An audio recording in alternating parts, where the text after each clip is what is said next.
Muy buenos días. Nuestra lectura está en Marcos 13, versículos 14 al 23. Pero cuando veáis la abominación desoladora del que habló el profeta Daniel, puesta donde no debe estar, el que lee entienda, entonces los que estén en Judea huyan a los montes. El que esté en la azotea no descienda a la casa, ni entre para tomar algo de su casa. Y el que esté en el campo no vuelva atrás a tomar su capa. Mas ay de las que estén embarazadas y de las que estén amamantando en aquellos días. Orad pues para que vuestra huida no suceda en invierno, porque aquellos días serán de una tribulación cual nunca ha habido desde el principio de la creación, que Dios hizo hasta este tiempo ni la habrá. Y si el Señor no hubiera cortado aquellos días, nadie se salvaría. Mas por causa de los escogidos que Él escogió, acortó aquellos días. Entonces, si algunos dicen, mirad, aquí está el Cristo, o mirad, allí está, no le creáis, porque se levantarán falsos cristos y falsos profetas, y harán señales y prodigios para engañar, si fuera posible, incluso a los escogidos. Mas vosotros tened cuidado, os lo he dicho todo de antemano. El versículo 14 parece describir la segunda mitad de la gran tribulación, según encontramos en Daniel 9:27. Dice el verso 14, cuando veáis la abominación desoladora del que habló el profeta Daniel, puesta donde no debe estar, el que lee entienda. Y si vamos a Daniel capítulo 9 y el versículo 27, leemos, por otra semana más continuará el pacto con muchos. A la mitad de la semana hará cesar el sacrificio y la ofrenda. Después, con la muchedumbre de las abominaciones, vendrá el desolador, hasta que venga la consumación y lo que está determinado se derrame sobre el desolador. También tenemos una cita necesaria para entender este pasaje. Segunda carta de Pablo a los Tesalonicenses, capítulo 2, versículos 3 y 4. Nadie os engañe en ninguna manera, pues no vendrá sin que antes venga la apostasía y se manifieste el hombre de pecado, el hijo de perdición. Este malvado se opone y se levanta contra todo lo que se llama Dios o es objeto de culto. Llega incluso a sentarse en el templo de Dios como Dios y se hace pasar por Dios.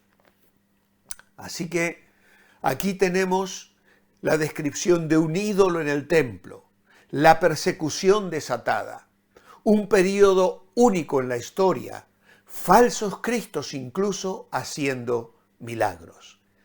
Y la abominación desoladora. Es una imagen tomada de Daniel 9:27 que hemos leído también, y también del capítulo 11, versículo 31, donde leemos, se levantarán sus tropas que profanarán el santuario y la fortaleza, quitarán el sacrificio continuo y pondrán la abominación desoladora. Y el capítulo 12, versículo 11, desde el tiempo en que sea quitado el sacrificio continuo hasta la abominación desoladora, habrá 1290 días. Esta frase se podría traducir de un modo más claro como la abominación que causa desolación.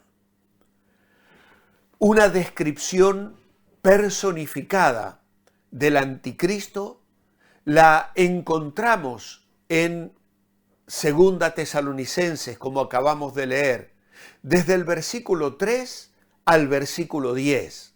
Y allí este anticristo es llamado el hombre de impiedad. Dice Pablo, ¿no os acordáis que cuando yo estaba todavía con vosotros os decía esto? Y ahora vosotros sabéis qué es lo que lo detiene, para que solo se manifieste a su debido tiempo. Ya está en acción el misterio de la iniquidad. Solo falta que sea quitado de en medio el que ahora lo detiene. Y entonces se manifestará aquel malvado, a quien el Señor matará con el espíritu de su boca y destruirá con el resplandor de su venida.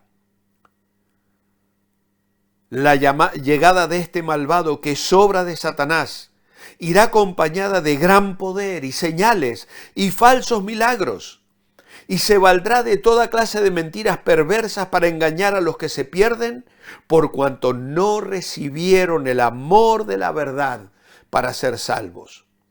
Por esto Dios les envía un poder engañoso para que crean en la mentira, a fin de que sean condenados todos los que no creyeron a la verdad, sino que se complacieron en la iniquidad. Así que esta abominación desoladora, dice Marcos, puesta donde no debe estar. El que lee, entienda. Algunos sugieren que es un paréntesis, insertado por Marcos y seguido también por Mateo, y que no se debe suponer que Jesús dijera exactamente estas palabras. Ahora, si leemos el libro de Daniel y conocemos la historia de lo que sucede usando los libros apócrifos también que nos relatan ese periodo de silencio entre el final del Antiguo y el Nuevo Testamento, encontramos la historia de Antíoco Epífanes o Epifanes. Él erigió un altar a Zeus, sobre el altar a Dios, el altar a Jehová en el lugar santísimo. La palabra abominación designa en el Antiguo Testamento un ídolo y después cualquier horror pagano. La desolación se entiende como la profanación del templo anunciada por Daniel, pero luego incluye la destrucción de la ciudad por los ejércitos romanos. Y dice, puesta donde no debe estar. Mateo, capítulo 24, versículo 15, dice lo siguiente: por tanto, cuando veáis en el lugar santo asentada la abominación desoladora de la que habló el profeta Daniel, el que le entienda, los que estén en Judea, huyan a los montes. Así que Mateo señala esta abominación desoladora puesta donde no debe estar. Y ese lugar es precisamente el lugar santísimo. Es la única ocasión en que esta frase de Mateo aparece nuevamente en el Nuevo Testamento y se refiere claramente al templo.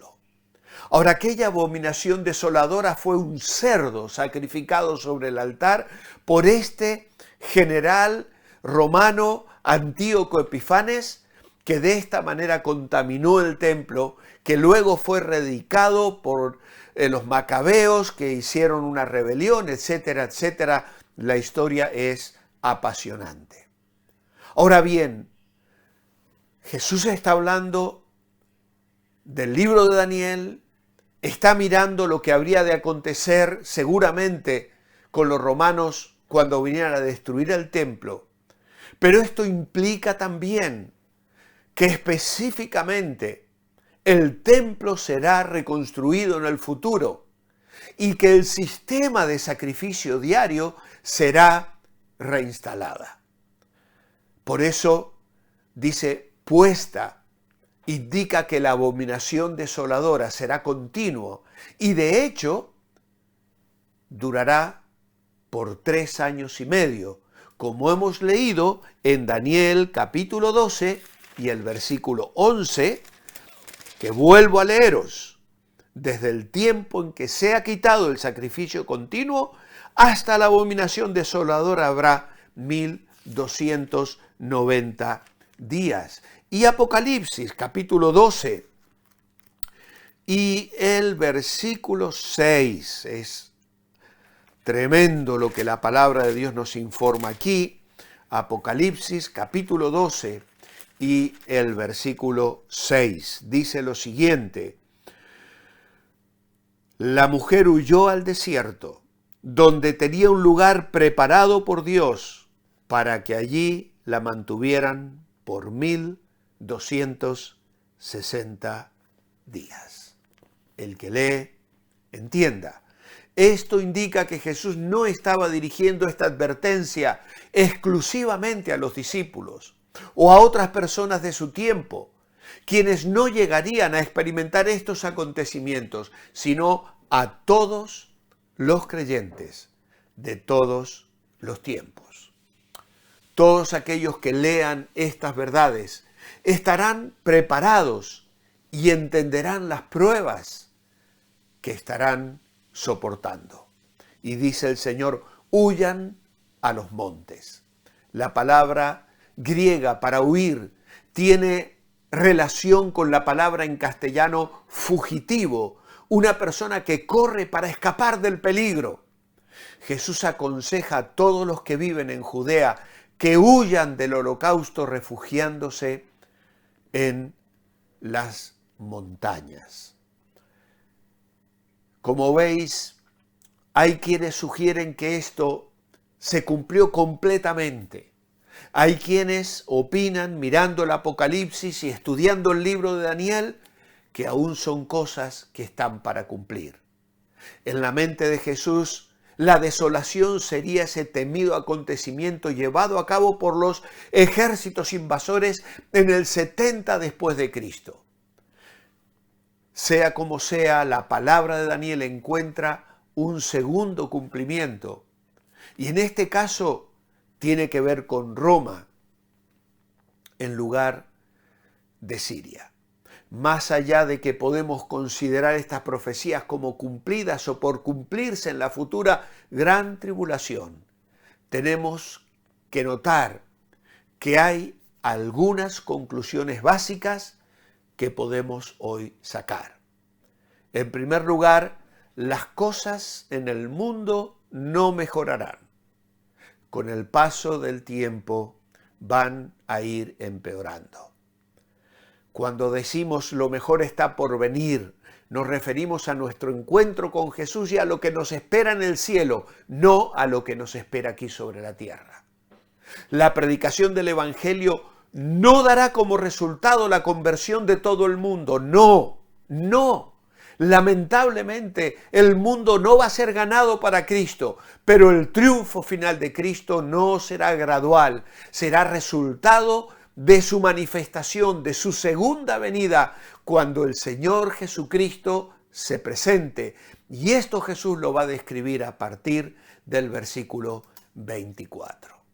Hermanos, estas conclusiones no deben desalentarnos, sino que al ver cómo las cosas se presentan en el transcurso de los tiempos, podemos reconocer la soberanía de Dios y descansar en la confianza de que el Señor tiene todo bajo control. Mi oración escrita esta mañana es: amado Padre, tú eres el Señor del tiempo y las ocasiones. Conoces todas las cosas y nos conoces a nosotros en la intimidad. Nuestra fe se ve afirmada en saber que tú tienes un plan que se ha de cumplir en cada detalle. Por eso te adoramos hoy en tu nombre. Amén. Que Dios nos bendiga y cuidémonos nosotros también en mantenernos bendecibles. Hasta mañana.